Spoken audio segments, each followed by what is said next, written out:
दावणगेरे जिल्ह्यातील हरिहर येथे प्राध्यापक भगवान यांनी श्रीरामांविषयी अवमानकारक वक्तव्य केल्याचा आरोप करत त्यांच्या वक्तव्यावर तीव्र आक्षेप घेत श्रीराम सेनेचे संस्थापक अध्यक्ष प्रमोद मुतालिक यांनी निषेध व्यक्त केला। तसेच या संदर्भात उद्या उच्च न्यायालयात तक्रार दाखल करण्यात येणार असल्याचे त्यांनी सांगितले। शुक्रवारी बेळगाव येथे झालेल्या पत्रकार परिषदेत ते बोलत होते।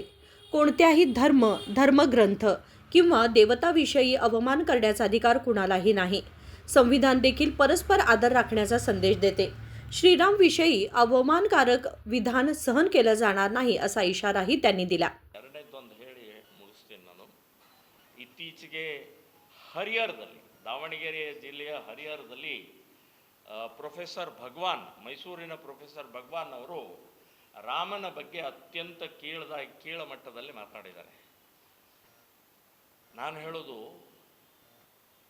ಸಂವಿಧಾನದಲ್ಲೇ ಬಹಳ ಸ್ಪಷ್ಟವಾಗಿ ಬರೆದಿದ್ದಾರೆ, ಯಾರದೇ ನಂಬಿಕೆ ಯಾವುದೇ ದೇವರ ಸಂಬಂಧಪಟ್ಟ ಯಾವುದೇ ಗ್ರಂಥದ ಸಂಬಂಧಪಟ್ಟ ಹಾಗೆ ಸಾರ್ವಜನಿಕವಾಗಿ ಅವಹೇಳನ ಅಪಮಾನ ಅಪಪ್ರಚಾರ ಮಾಡೋಗಿಲ್ಲ।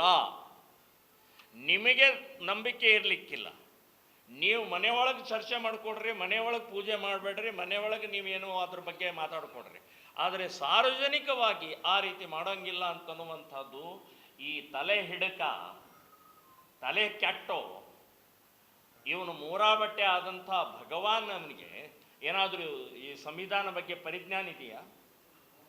ಇನ್ನು ವಾಲ್ಮೀಕಿ ರಾಮಾಯಣದಲ್ಲಿ ಬರೆದಂಥ ಇದು ಹಾಗಾದರೆ ವಾಲ್ಮೀಕಿಗೆ ಅಪಮಾನ ಮಾಡ್ತಾ ಇದ್ರಿ?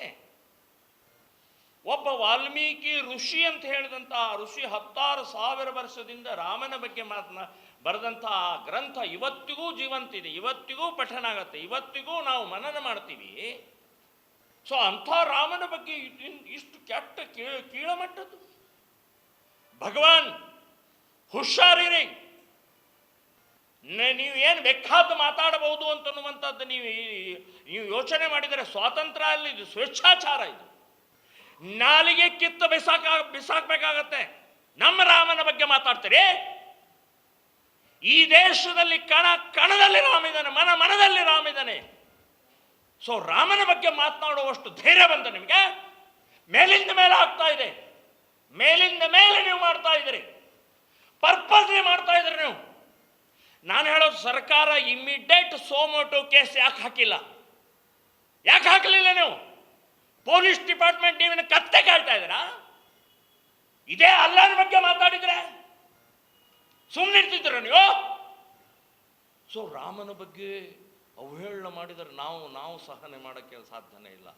ಸರ್ಕಾರದವ್ರು ಕ್ರಮ ತಗೊಳ್ಳದೇ ಇದ್ದರೆ ನಾವು ಮುಂದಿನ ದಿನಗಳಲ್ಲಿ ಮನೆ ಹೊಡಿಬೇಕಾಗತ್ತೆ ಅಂತನ್ನುವಂಥ ಎಚ್ಚರಿಕೆ ಕೊಡ್ತಾ ಇದ್ದೀನಿ ನಾನು।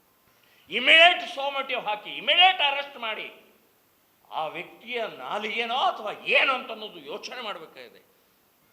ಸೊ ಇಂಥ ವಿಚಿತ್ರವಾದಂಥ ಮಾನಸಿಕತೆ ಇರುವಂಥ ಭಗವಾನವನ್ನು ಆಸ್ಪತ್ರೆಗೆ ಯಾವುದಾದ್ರು ಹುಚ್ಚರ ಆಸ್ಪತ್ರೆಗೆ ಸೇರಿಸ್ಬೇಕು ಅಂತ ಹೇಳ್ತಾ ಇದ್ದೀನಿ, ಮೊದಲು ಅವನು ಜೈಲಿಗೆ ಹಾಕಬೇಕು ಅಂತನ್ನುವಂಥ ಇದನ್ನು ಖಂಡಿಸ್ತಾ ಇದ್ದೀನಿ, ವಿರೋಧಿಸ್ತಾ ಇದ್ದೀನಿ। ಅಷ್ಟೇ ಅಲ್ಲ, ನಾಳೆ ಅವರ ವಿರುದ್ಧ ಹೈಕೋರ್ಟ್ನಲ್ಲಿ ಒಂದು ರಿಟ್ ಅರ್ಜಿ ಹಾಕ್ತಾ ಇದ್ದೀನಿ, ಅವ್ರ ವಿರುದ್ಧ ಕೇಸ್ ಹಾಕ್ತಾ ಇದ್ದೀನಿ। सो ಎರಡು ವಿಷಯ ತಮ್ಮ ಮುಂದೆ ಹೇಳಿದೆ, ನಾವೇನಾದರೂ धार्मिक भावना दुखावणाऱ्या वक्तव्यांकडे सरकारने गांभीर्याने पाहावे, समाजात शांतता आणि सौहार्द टिकवणे ही सर्वांची जबाबदारी असल्याचे त्यांनी स्पष्ट केले। विनोद कोलकार, KMM मराठी, बेळगाव।